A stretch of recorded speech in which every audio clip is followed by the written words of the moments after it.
So I just want to talk about this.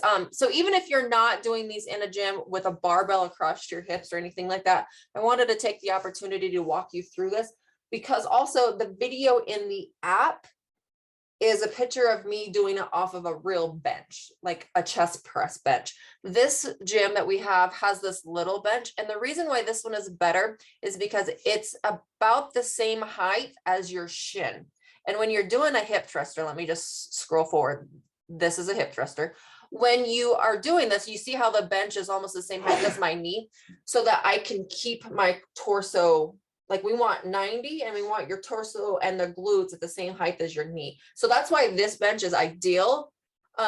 So when you're doing it at home, try to find something that is about that same height. A couch can usually be about that height. And if you have to use a bench, it's perfectly fine, but you might not go all the way to the floor. So you see, because this bench is shorter, like I'm an inch or 2 inches off the floor, you might not even be that close to the floor when using the higher bench, or maybe possibly your couch if your couch is really high. But that's why I prefer to use this. So I just wanted to briefly talk about this. One other confusing fact about this is that when you're on a bench, this is called a hip thruster. When you're on the floor, it's called a glute bridge, but basically the same motion of pushing your hips up into the air and squeezing your butt cheeks is the same exercise. So in the gym, you want to make sure you use the bumper plates, because this is going to allow for you to slide it over your thighs. And sometimes it's even still difficult to slide over your thighs, but it would be a lot more difficult if you used, see, like this little weight at the very end is a 10. With bumper plates, the 10 pounders are still the same diameter, they're just skinnier. And so it would still allow, even though you're using lighter weight, it would still allow you to slide it over your legs, even when you're using a lighter weight. Okay. So you're going to slide it over your weight. Now, like I said, you really kind of have to scrunch in at this first part. You want your knees to be right above your heels. So when I get started and I go up, I want those knees, I want this to be a 90 degree. Now, this is kind of hard to find when you're by yourself, unless a trainer's like, oh, scoot your feet back, scoot your feet forward. But what you can do is if you feel it in your hamstrings, which is the back of your thigh, then your feet are too far away from you. But if you have your feet too close, then you're going to feel it in your quads. So if you feel it in your butt cheeks, perfect. Don't move. Butt up and down. Okay. So again, if your feet are too far away from you, you'll feel it on the top of your thighs. If your feet are too, did I say that backwards? Yes. If your feet are too far away from you, you'll feel it on your hamstrings on the back of your thighs. If your feet are too close, then you'll feel it on the front of your thighs. Okay. And the cue I always tell my clients is drive through your heel. You can even see if we zoom in here, my toes are not on the ground. I'm driving through my heel. It's like my heels are going down and my butt is going up. And I'm wanting to bring my glutes to about my knee height, really squeezing my glutes. I'm even pushing the bar away from me because I'm keeping my core tight. And then you're going to come down. You can tap the weights on the floor. That's basically what I do. I tap the weight on the floor and then I go back up. There's a couple different versions, but I just wanted to cover the basics. So like that. Okay. Definitely want to start out light. I was just working out and I remembered that she had this question, so I recorded it really quickly. But that's basically the run through. Oh, last thing, I was thinking about the knees. Oftentimes people will let their knees cave in, and you kind of want to keep your knees, just like with any other leg exercise, your knees are always over your heels. Push your knees out. You never want your knees to cave in. To really engage your glutes, you're pushing them out. And as far as the width, it's a personal preference. I start with shoulder width, but sometimes people are a little bit closer. Some people are a little bit wider. So, okay. Did you keep making noises? No, you're good. Do you have a comment? I especially love the RBF. When you're doing these, there's just no way to maintain a normal face. Look at that. Well, and I also, I was working out and I just recorded mean mugging. That's just my face. That's what my mom will always say. So, and then do as we say, not as we do. Always put the clips on the outside of the weights. It doesn't matter. It on there. No, Yeah. It doesn't matter. Mm-hmm. No. Actually, on this exercise, this is the only exercise that I will put the clips on. Sometimes with my deadlifts, I won't. And the only reason is because when you're kind of at the very beginning, you're trying to get all situated, one hip will come up and then the other hip will come up. So if you don't have clips on, they do kind of slide off. But this is also one of those exercises that I do tell my clients, like the ugliest double chin wins, because at the top, here's the kind of a cue you can see right there, like I'm already making a double chin, is it's really hard to arch your low back while making a double chin. And so if you do this, you're not going to arch your low back, which means that you're not going to feel this in your low back. You're going to feel it in your glutes. And that's also going to encourage you to keep your rib cage down, core tight, and your butt cheeks flexed. So, and you can do it with dumbbells too, for a home option as well. And you could do it single leg when you're at home too, increase the intensity that way. But single leg is a lot harder.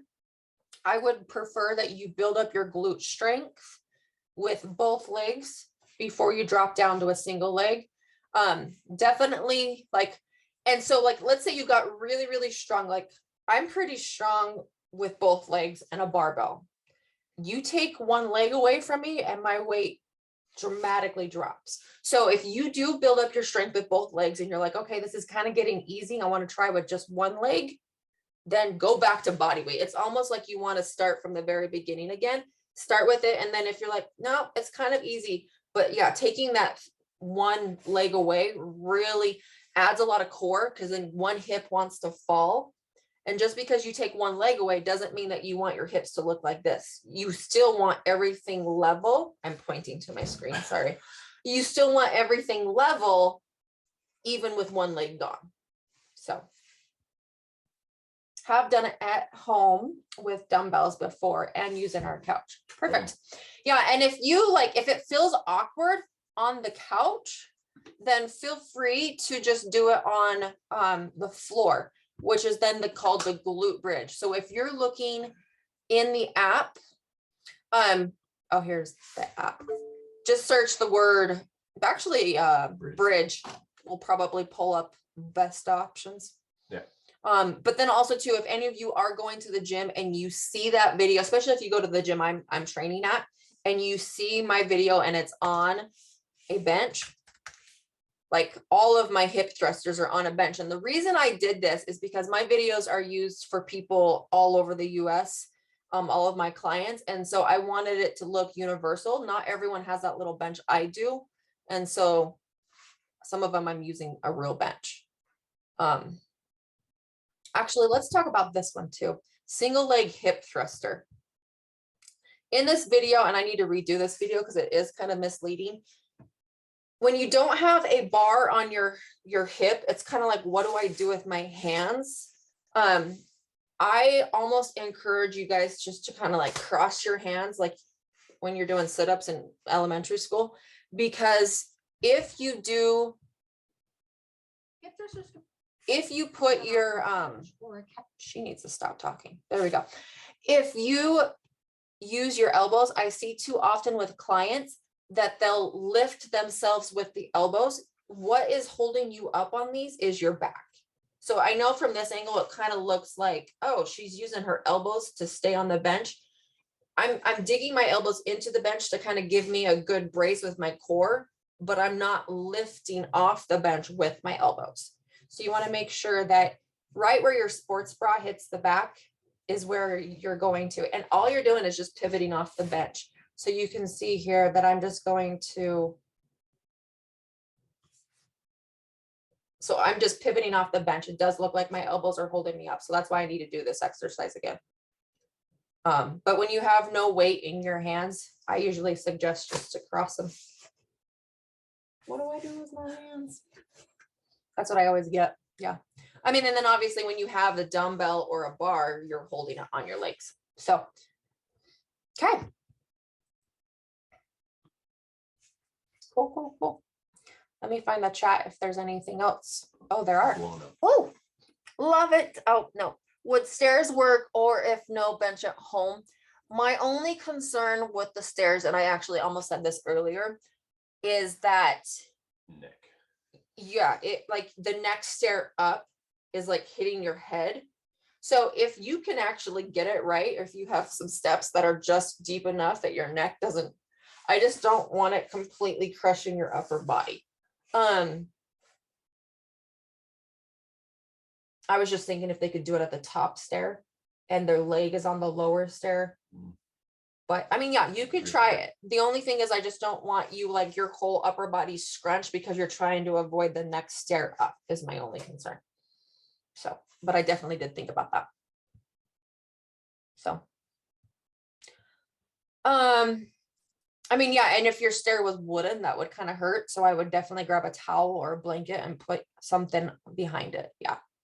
But then that's also at the same time, you could then do a glute bridge. So if you're like, oh my gosh, this is such a hassle, then definitely just do a glute bridge. Now, if a body weight glute bridge is too easy, then you can add a dumbbell on your hips. And you'll also see like when I'm up in my glute bridge position, I am pushing the dumbbell away from me.